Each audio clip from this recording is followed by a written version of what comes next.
안녕하십니까? 이번 시간에는 우리 청소년기 자녀들에게 우리가 가르쳐야 할, 우리가 무엇을 가르칠 것인가에 대한 구체적인 내용을 한번 살펴보도록 하겠습니다. 부모가 자녀에게 가르쳐야 할 8가지. 특별히 이 8가지는 우리 부모들이 자녀들에게 본으로 모델이 되어서 가르쳐야 할 것 같은 내용들입니다.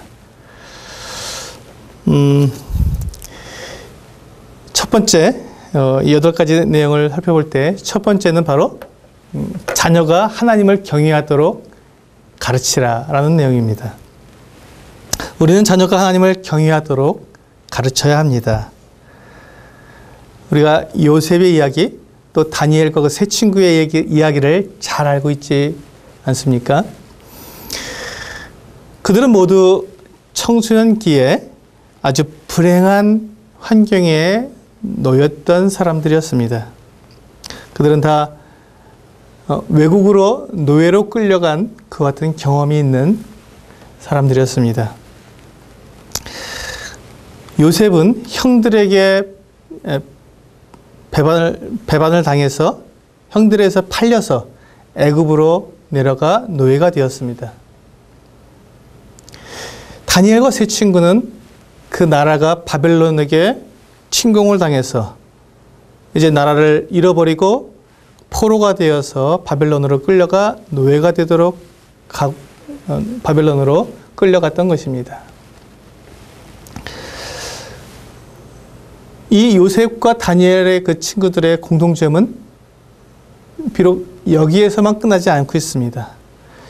이 요셉과 다니엘과 그 세 친구의 공통점은 그들이 비록 말이 다르고 문화가 다르고 환경이 다른 그 외국으로, 그것도 노예로 끌려갔지만 그들이 그곳에서 부모도 없고 형제도 없고 아무도 자기를 통제할 수 있는 사람들이 없는 환경 속에서도 그들이 하나님 앞에서 살았다는 것입니다. 그러면 이 요셉과 다니엘, 그리고 그 다니엘의 세 친구는 언제, 어떻게, 누구에게 이 하나님에 대해서 배웠을까요? 학교에서 배웠을까요? 학원에서 배웠을까요? 아니면 과외 선생님에게 배웠을까요? 네. 성경은 부모가 그렇게 가르쳤다고 되어 있습니다. 이 성경에서 야곱이 그 요셉을 그렇게 키웠고 또 다니엘과 세 친구도 그 부모님들에게 그렇게 배웠을 것입니다. 이 다니엘과 세 친구가 아마도 요셉과 비슷한 나이였을 것이라고 생각이 되는데 요셉은 17세 때 이 애굽으로 끌려갔었습니다. 그가 바로 우리가 말하고 있는 이 지금 사춘기, 청소년기에 있는 그 같은 시기에 그런 애굽에 끌려가서 노예가 되었던 것이죠. 그런데 그가 그때 애굽에서 하나님 앞에서 사는 삶, 그의 삶이, 요셉의 삶이 늘 하나님 앞에서 하나님과 함께 하심으로 그가 형통하였더라 하는 말씀을 성경에서는 계속해서 해주고 있습니다. 또 다니엘과 세 친구가 계속 하나님 앞에서 자기를 절제하는 그 같은 모습을 성경은 가르쳐주고 있습니다. 우리는 우리의 자녀들이 그 같은 극한 상황에서도 하나님을 잃어버리지 않고 하나님 앞에서 살아가는 그와 같은 자녀가 되도록 우리는 가르쳐야 할 것입니다. 두 번째, 우리가 자녀에게 가르쳐야 할 것은 바로 자녀에게 순종의 중요성을 가르치라는 것입니다. 우리 에베소서 6장 1절에서 3절 말씀을 보면 이렇게 말씀하고 있습니다. 자녀들아, 주 안에서 너희 부모에게 순종하라. 이것이 옳으니라. 내 아버지와 어머니를 공경하라. 이것은 약속이 있는 첫 계명이니 이로써 내가 잘 되고 땅에서 장수하리라.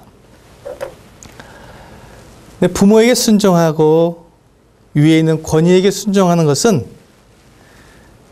하나님께서 우리에게 직접적으로 명령하신 계명입니다. 이것은 지켜도 되고 안 지켜도 되는 그와 같은 것이 아니라 반드시 지켜야만 하는 것입니다. 그런데 많은 부모님들이 자녀들에게 순종해라 라고 말을 하면서 그 순종에 대한 생각을 이렇게 갖고 있는 모습을 보게 됩니다. 순종이라고 하면 내가 가라 그러면 가고, 서라 그러면 서고, 앉아라 그러면 앉고, 이것을 해라 그러면 전혀 얼굴도 찡그리지 않고 즐거운 방긋방긋 웃는 얼굴로 네 하고 그냥 따라가는 그와 같은 모습을 우리는 순종이라고 생각하기 쉽습니다. 그런데 한번 생각해 보십시오. 과연 그것이 순종일까 아니면 로봇일까 한번 생각해 보십시오. 그냥 가라 그러면 아무런 대꾸도 없이 그냥 가고, 와라 그러면 오는, 그것은 마치 우리가 버튼을 눌러서 작동하는 어떤 로봇의 모습과 같지 않습니까?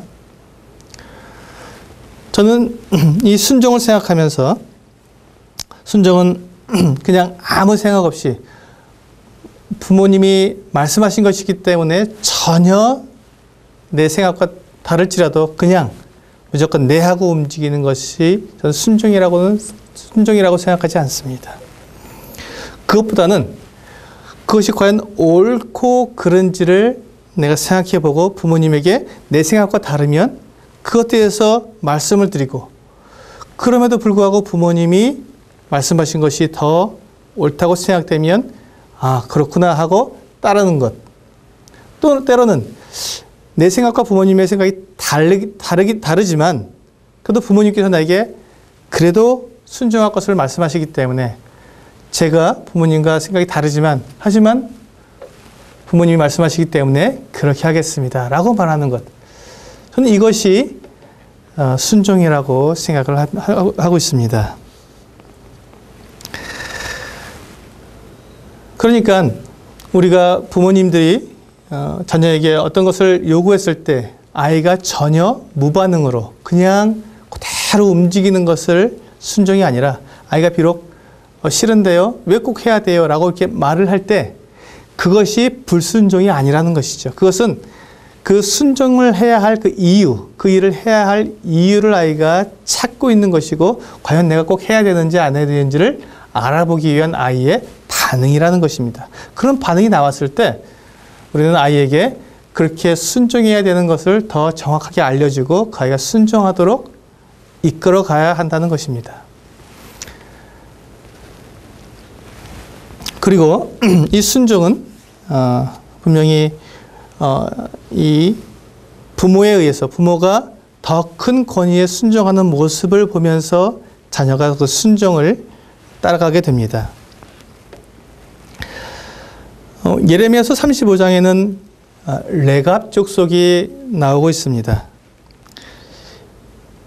이 레갑 족속은 그 레갑의 아들 요나답이 그 자기 자손들에게 포도주를 마시지 말고 또 땅도 사지 말고 경작도 하지 말고 그냥 장막에 거하라고 했던 이 명령을 계속 지켜서 그 자손들이 포도주를 마시지 않는 그와 같은 모습을 보여주고 있습니다. 근데 이 예레미야서 35장을 잘 읽어보시면 그 명령을 그 자기 조상이 한 그 명령을 자기와 자기 아내와 자기 자녀들이 순종하여서 평생도록 포도주를 마시지 않고 포도원도 짓지 않고 또 농사도 짓지 않았다고 말씀하고 있습니다. 여기에 보면 아주 중요한 순서가 나와 있습니다. 그것은 자기와 자기 아내와 그리고 그들의 자녀들이라고 하는 이 순서가 나와 있습니다. 레갑 족속의 이 순종은 하나님께서 기뻐하시는 그 순종이었는데 그들의 순종은 바로 이와 같은 순서로 이루어졌기 때문에 그렇게 오랜 동안 그 후손들이 계속해서 그 조상의 그 말씀을 지키고 순종해 올 수 있었다는 것입니다.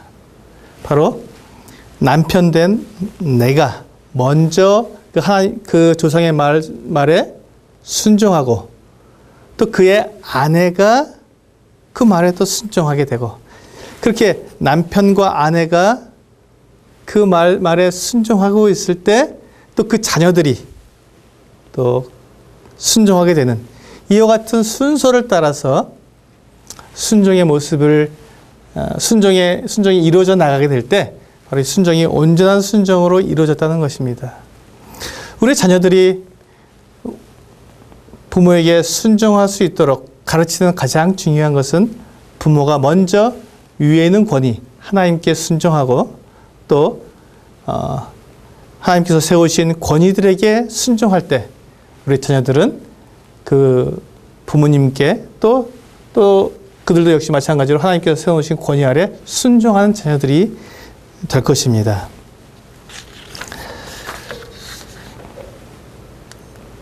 세 번째 우리가 자녀들에게 가르쳐야 할 내용은 자녀들에게 순결을 가르쳐야 하는 것입니다. 요즘은 성적으로 매우 문란한 시대입니다. 이 대학생들이 동거나 또 혼전 성경험을 당연한 것으로 말하고 있다고 많은 신문 매체에서 보도하고 있습니다. 과연 누가 그들에게 그렇게 하라고 가르쳤을까요? 그들의 부모님이 그들에게 그렇게 가르쳤을까요? 아닐 것입니다. 그러면 누가 그들에게 그와 같은 순결의식, 잘못된 순결의식을 갖도록 그렇게 가르쳤을까요? 그것은 부모가 그들에게 그 순결에 대해서 가르치지 않았기 때문에 그들이 스스로 배운 그와 같은 배움이라는 것입니다. 부모가 성에 대해서, 순결에 대해서 아이들에게 가르치지 않으면 아이들은 그 성에 대해서 어디에서 배웁니까? 그렇죠.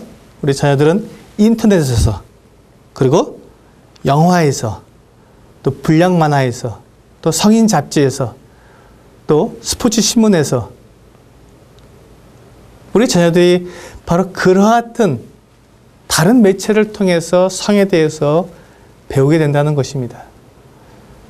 그러면 그 아이들은 그 매체들이 주고 있는 그 성에 대한 생각은 상당히 왜곡되어 있고 잘못되어 있는, 하나님께서 우리에게 가르쳐 주신 그 순결한 성이 아닌 더럽고 추악한 그와 같은 성을 미화해 놓은 그와 같은 것들을 아이들이 보고 배우게 된다는 것입니다.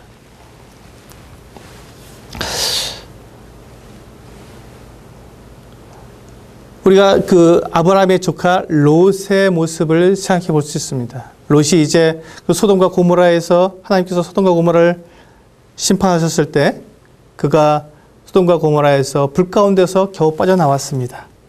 그리고 한 동굴에 가서 두 딸과 함께 생활하고 있었습니다. 그 롯이 결코 그 딸들에게 문란한 성에 대해서 가르치지 않았을 것이라고 저는 생각합니다. 그런데 이 롯과 그 딸들이, 롯의 가족이 살았던 그 소돔과 고모라는 성적으로 매우 타락한 곳이었습니다. 아마 그곳에서 이 롯의 딸들이 타락한 성문화를 배웠을 것이라고 생각이 됩니다. 그래서 그들은 이제 아버지 롯에게 술을 마시고 아버지와 동침해서 자녀를 잉태하는 그와 같은 행위를 하게 됩니다. 누가 그 롯의 두 딸에게 그와 같은 행동을 가르쳤을까요? 그것은 소돔과 고모라의 그 문화가 그들에게 가르쳤을 것입니다. 롯과 그 아내가 이 두 딸에게 분명하게 순결을 가르치고 성에 대해서 분명한 기준을 가르쳐 주었다면 그 두 딸이 그와 같은 악한 일은 하지 않았을 것입니다. 우리는 자녀들에게 순결을 가르칠 때 이 엄마 아빠가 그 아름답게 사랑하는 모습을 아이들에게 보여줄 필요가 있습니다. 엄마 아빠가 아이들 앞에서 서로 사랑하고 있는, 서로를 위하고 있는 이와 같은 모습을 보여줄 때, 아이들의 마음속에는 참 이 결혼이라는 것은 참 아름답구나 라고 생각하면서 그 결혼에 대해서 아이들이 동경하게 됩니다.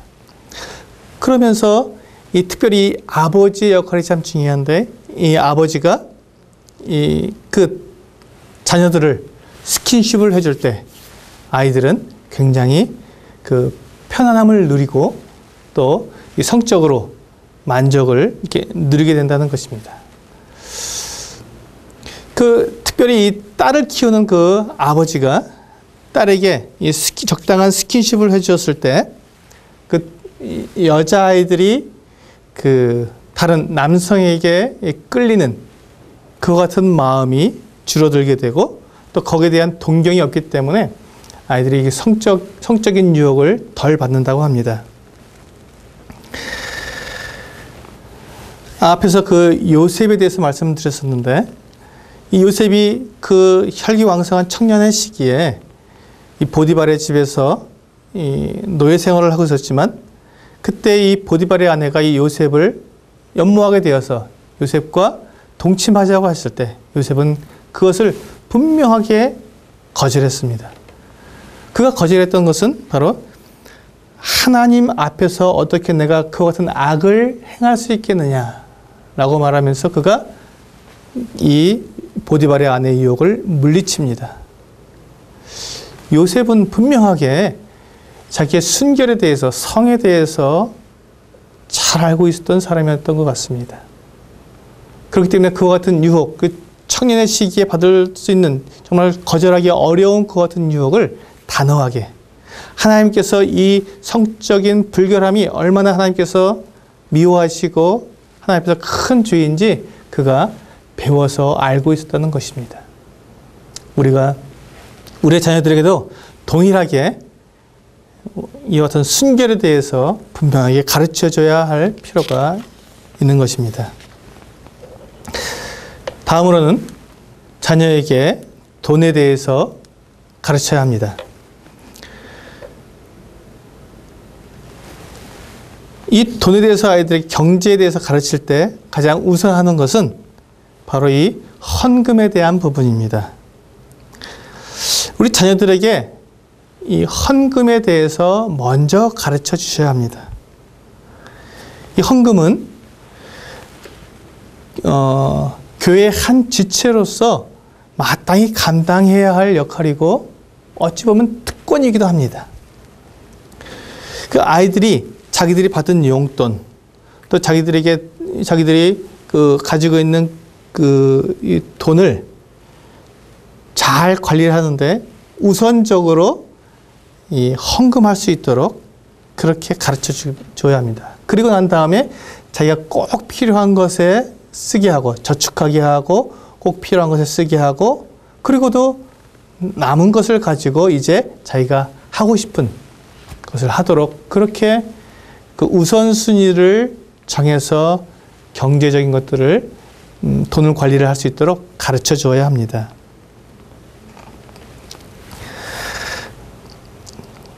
아이들에게 분명하게 우리가 사용하고 있는 돈은 하나님께서 우리에게 주신 것이라는 것을 분명히 알려줘야 합니다. 그래서 우리는 하나님의 것을 우리가 받았기 때문에 하나님께 또한 우리가 돌려드려야 한다는 이와 같은 것들을 분명하게 아이들에게 가르쳐줘야 합니다. 우리가 아이들에게 헌금을 가르칠 때 그냥 아이들에게 가서 헌금해라 이렇게 말하는 것보다는 함께 헌금을 하는 것을 하면 더 좋습니다. 부모님이 먼저 헌금을 이제 따로 떼놓고 봉투에 넣어서 이제 준비를 하게 합니다. 그리고 그 아이들에게도 이제 봉투를 주면서 거기에 헌금을 넣으라고 가르쳐 줍니다. 그리고 이 헌금을 부모도 가지고 있고 아이도 가지고 있어서 이제 주일날 이제 교회 가서 헌금함에 넣을 때 부모도 넣고 아이도 넣고 이렇게 해서 이 헌금하는 것을 아이들에게 보여주고 또 함께 함으로써 아이들이 헌금을 이렇게 하는 거구나 하는 것을 아이들이 알 수 있도록 그렇게 도와줘야 합니다. 이렇게 부모와 자녀가 함께 헌금을 하고 헌금하는 것을 자녀들에게 보여주었을 때 아이들은 나도 헌금을 해야 되는 거구나 하는 것들을 각인하게 됩니다. 그렇게 해서 아이들이 헌금을 먼저 하고 그 나머지 돈에서 또 저축할 것을 따로 떼어놓고 또 그 다음에 내가 꼭 써야 할 것들 그런 것을 우선적으로 사용한 이후에 그래도 남는 것을 가지고 자기가 하고 싶은 일인데 돈을 쓰도록 하게 된다면 아이들은 이제 어른이 되어서도 결코 이 돈 때문에 경제적인 것들 때문에 어려움을 겪지는 않을 것입니다. 하나님의 것을 먼저 하나님께 드리는 그와 같은 습관은 아이들하고는 절제된 경제활동을 경제생활을 할 수 있도록 도와줄 것입니다. 그리고 다음으로는 자녀에게 사랑에 대한 올바른 생각을 가르쳐야 합니다.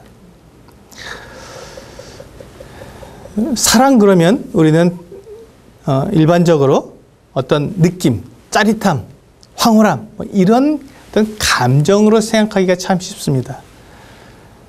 그런데 사실 이 사랑이라는 말은 그런 어떤 감정적인 것을 나타내는 말이 아니라 우리가 어떤 행동을 해야 하는 움직임을 나타내는 동사입니다.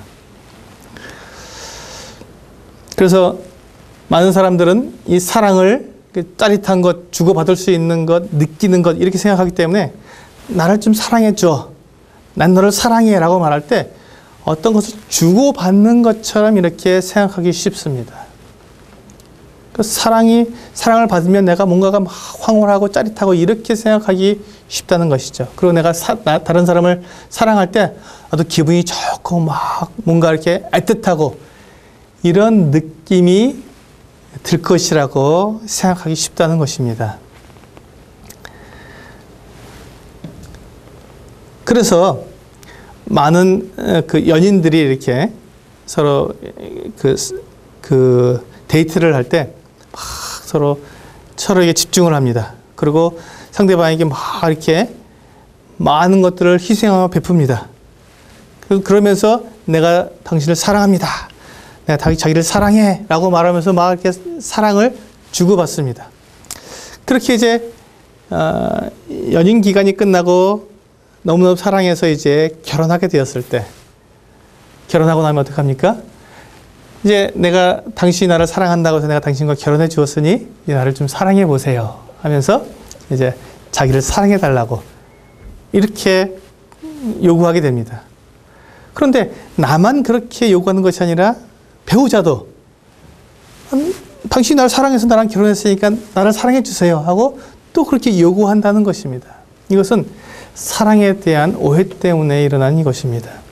사랑은 그렇게 주고받는 것, 또 내가 받아야 하는 것, 황홀한 것, 느껴지는 것 이런 것이 아니라 사랑은 우리가 행해야 하는 것, 우리의 희생을 통해서 다른 사람에게 행하는 것이 바로 사랑이라는 것입니다. 저는 이 사랑에 대해서 이 선교사들에게 이렇게 배웠습니다.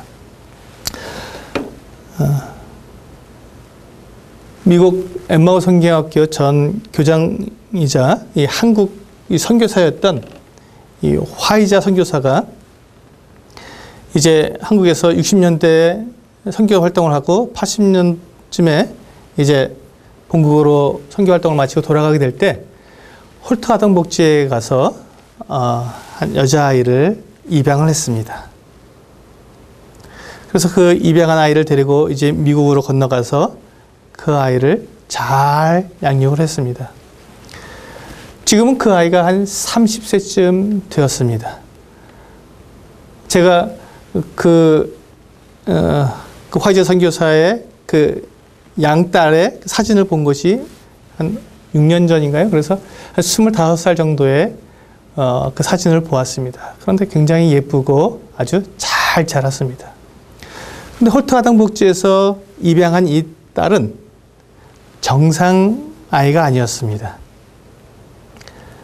정신지체가 있는 그와 같은 아이였습니다. 즉 정박아라고 우리가 말을 하죠. 그랬는데 그 정신지체 장애가 있는 그 아이를 입양해서 간 그 화재 선교사가 그 아이를 너무나도 사랑해서 사랑을 너무나도 그 아이를 잘 돌봐주어서 거의 정상인처럼 생활할 수 있게 됐다는 것입니다. 직장도 가지고 있고요. 그래서 물었습니다. 왜 정상아를 입양하지 않고 이렇게 그 정신지체 장애가 있는 아이를 입양했느냐고 물었더니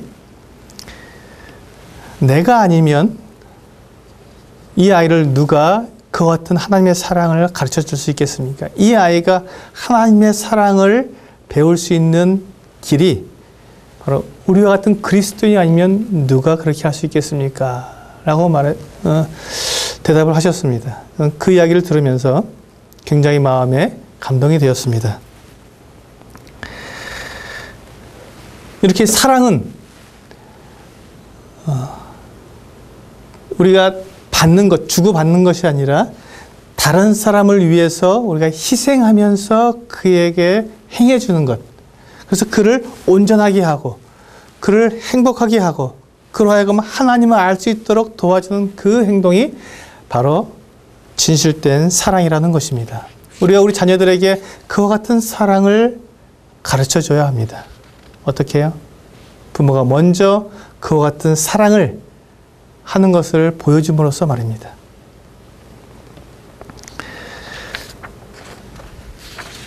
사랑은 감정이 아니라 우리의 희생을 동반한 행동이라는 것을 다시 한번 말씀을 드립니다.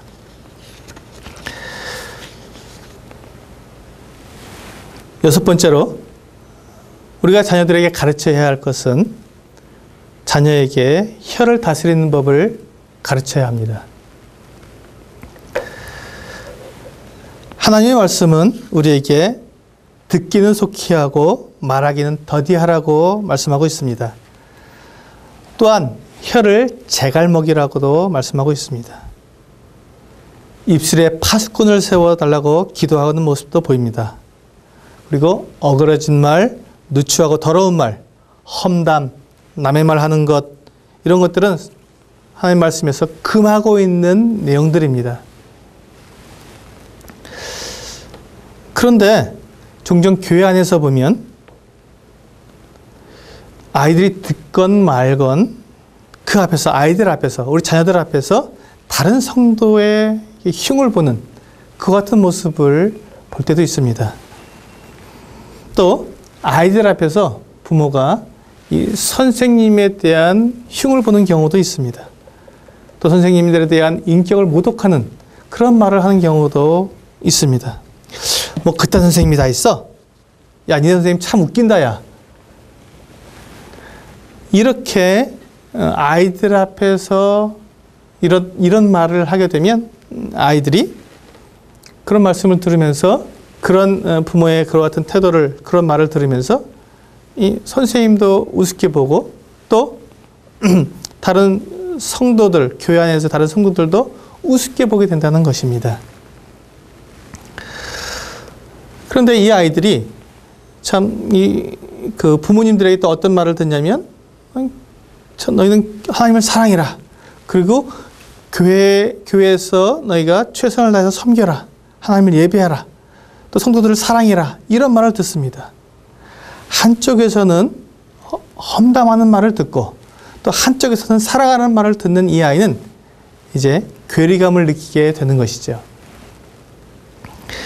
그래서 이 아이가 이제 부모에게 들은 그 같은 말을 통해서 오히려 성도들을 사랑하는 것이 아니라 이 아이도 성도들을 판단하고 있고 성도들에 대해서 또 이 선생님에 대해서 판단하고 있고 그래서 학교에서 친구들에게도 막 선생님에 대해서 함부로 말하게 되는 그와 같은 이 말을 잘못하는 그와 같은 아이로 성장하게 된다는 것입니다. 여러분, 우리의 자녀들이 성장했을 때 그렇게 말을 함부로 하고 다른 사람이 상처를 주고 다른 사람의 인격을 모독하는 그 같은 말을 하는 아이로 자라는 것, 우리는 그것을 원하지 않을 것입니다. 그러면 우리가 먼저 우리 자녀들 앞에서 그와 같은 남의 말 하는 것, 험담하는 것, 이런 것들을 금하고 아이들에게 좋은 말, 사랑하는 말, 그리고 다른 사람을 위로하고 격려하는 말, 다른 사람을 세우는 말을 우리가 아이들에게 하여서 그 아이들의 혀를 다스리는 법을 가르쳐 줘야 할 것입니다.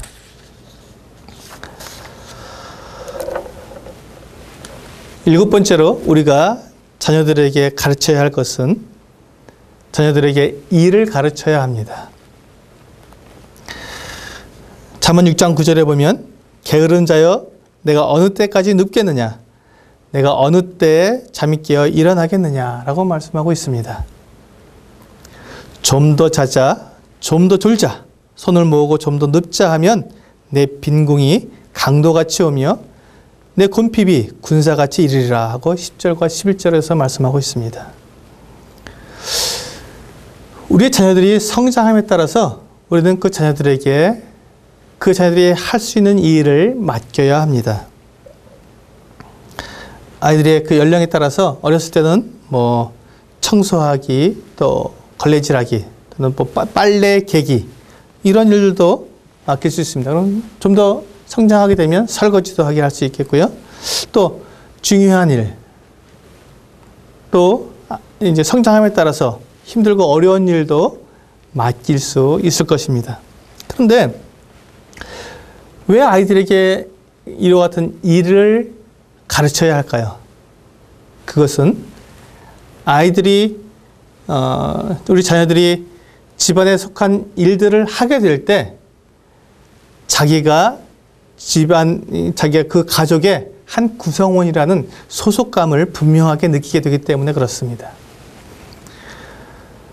아이들이 집에 와서 생활하면서 집안의 모든 일은 다 엄마, 아빠, 또 다른 사람들이 다 해주고 자기는 아무 일도 하지 않게 된다면 편할 것처럼 생각되고, 또 부모가 그렇게 사랑한다고 사랑을 나타내는 것처럼 사랑을 느끼겠다고 우리가 생각하기 쉽지만 사실은 그렇지 않다는 것입니다. 아이가 집에서 자기에게 맡겨진 아무 일이 없을 때 아이들은 소속감이 없습니다. 자기가 손님 같고 자기가 어디에 있어야 되고 자기가 무슨 일을 해야 되는지 모르기 때문에 그냥 멍하게 됩니다. 그 아이는 가족에 대한 소속감이 없기 때문에 가족들을 사랑하는 마음이 적게 된다는 것입니다. 하지만 그 아이가 자기에게 주어진 일을 하게 될 때 그 일을 하면서 나도 우리 가족의 구성원이구나, 나도 우리 가족을 위해서 뭔가 일을 하는 중요한 인물이구나, 중요한 존재구나 하는 자기 존재감이 들어서 이제 이 아이가 가족들을 사랑하게 되고 자기의 위치를 분명하게 잡게 된다는 것입니다. 교회에서도 마찬가지입니다. 교회에서도 우리 청년들, 또 학생들에게 일을 맡겨서 그들이 일을 하게 하면 그들이 교회를 사랑하고 교회에서 적응을 잘하게 됩니다. 우리는 교회나 또 가정에서 우리의 자녀들이 손님처럼 행동하는 것이 아니라 구성원처럼 중요한 인물로서 한 일익을 담당하는 한 지체로서 그렇게 활동하도록 우리는 그 아이들에게 일을 가르쳐야 합니다. 마지막으로 여덟 번째, 우리가 아이들에게 자녀들에게 가르쳐야 할 것은 자녀들에게 경건한 친구를 선택하도록 가르쳐야 합니다. 잠언 13장 20절에 지혜로운 자와 동행하면 지혜를 얻고 미련한 자와 사귀면 해를 받느니라 라고 말씀하고 있습니다. 우리가 사람이 태어나서부터 유치원에 다니는 7살 때까지 그 아이에게 가장 중요한 존재는 엄마입니다. 제1양육자라고 말을 하죠. 이 제1양육자인 엄마가 가장 중요한 역할을 하게 됩니다. 그리고 이제 8세부터 학교에 초등학교에 들어가게 되는 8세부터 13세까지 학년기에는 가장 중요한 사람이, 그 아이에게 가장 큰 영향을 미치는 사람이 바로 선생님입니다. 그리고 이제 13세부터 이 청소년기, 19세, 20세가 넘어간 이 청소년기에 가장 중요한 대상은 친구입니다. 왜냐하면 이 자기와, 계속해서 말씀을 드렸지만, 이 자기와 비슷한 고민과 비슷한 상황 속에서 생활하기 때문에 자기를 가장 잘 이해해 주기 때문에 친구가 가장 중요한, 자기의 인생에 영향을 미치는 그와 같은 대상이 된다는 것입니다. 그래서 우리는 이 아이들이, 우리 자녀들이 경건한 친구를 사귀도록, 선택하도록 이렇게 우리는 도와주어야 합니다. 그러면 어떻게 하면 우리가 우리 아이들의 친구들이 누구인지 알 수 있겠습니까? 이 중학교에 들어간 이후로 우리 아이들은 부모에게 자기 친구에 대해서, 또 자기의 활동에 대해서 그렇게 잘 말해 주지 않습니다. 친구에 대해서 물어보면 엄마는 몰라요. 이런 말해도 엄마는 모르는 아이예요. 이렇게 말을 하면서 친구에 대해서 이렇게 부모와 격리시켜 떼어놓고 있습니다. 그럼 우리는 어떻게 내 아이가 지금 어떤 친구를 사귀고 있는지 어떻게 알 수 있을까요? 그래서 우리가 어떻게 좋은 친구를, 경건한 친구를 사귀도록 도와줄 수 있을까요? 물론 아이들이 경건한 그 무리 가운데 있게 하는 것, 환경을 그렇게 조성해 주는 것이 우선적인 것이겠죠. 하지만 우리가 잘 모를 때, 내 아이가 어떤 친구와 어울리는지 잘 모를 때 우리는 이렇게 할 수 있습니다. 아이의 생일이나 어떤 때 집에서 아주 이렇게 파티를 열어주는 것입니다. 크게. 그래서 우리 자녀가 자기 친구들을 초청해 오도록, 그냥 조그맣게 간단하게 파티를 하면서 오라 그러면 아이가 잘 안 데려올 것입니다. 그러니까 좀 근사하게 파티를 열어서 친구들을 초청하는 것입니다. 집으로 초청해서 이제 네가 가장 친한 친구들, 네가 좋아하는 친구들, 이렇게 대접하고 싶은 친구들을 데리고 와라 했을 때 그 친구들이 오게 되면 이제 그 부모님이 보고 그 파티를 하면서 이제 그 아이들이 어떠한 아이인지 보게 되는 것입니다. 그리고 내 아이가, 내 자녀가 지금 어떠한 친구하고 어울리는가 하는 것을 이제 알 수 있게 된다는 것입니다. 그렇게 된 다음에 딱 보니까 저 아이는 참 좋은 아이다. 그 아이하고 사귀게 만들어야겠다. 근데 저 아이는 참 못됐네. 저 아이하고는 사귀지 말게 해야겠다 하고 이제 파티가 끝난 다음에 우리 아이에게 그렇게 말을 합니다. 야, 누구누구하고 사귀지 마. 누구누구는 참 좋다네. 걔고만 사겨. 이렇게 되면 아이는 화를 내게 되죠. 친구에 대해서 모독하면 자기를 모독하는 것처럼 느끼기 때문에 아이는 굉장히 싫어합니다. 그때 지혜롭게, 이제 자연스럽게 우리가 보았던 경건한 친구, 좋은 친구와 더 사귈 수 있는 기회를 더 많이 만들어줄 수 있도록 그렇게 지혜롭게 해야 한다는 것입니다. 친구를 사귀는 것, 그것은 대단히 중요합니다. 그래서 우리가 아까도 말씀드렸지만 우리가 좋은 환경, 그런 경건한 아이들이 있는 그 환경 가운데 아이들을 두는 것, 교회에서 그런 환경에 두는 것은 대단히 중요합니다. 그리고 부모가 친구가 어떤 친구를 사귀는지 잘 아는 것이 참 중요합니다. 이렇게 우리가 8가지 아이들에게 가르쳐야 할 내용들을 살펴봤는데요. 이런 것들을 통해서 우리 아이들이 분명히 부모의 본을 보면서 자기의 삶을 하나님 앞에서 갖고 갈 수 있도록 도와주면 좋겠습니다. 네, 감사합니다.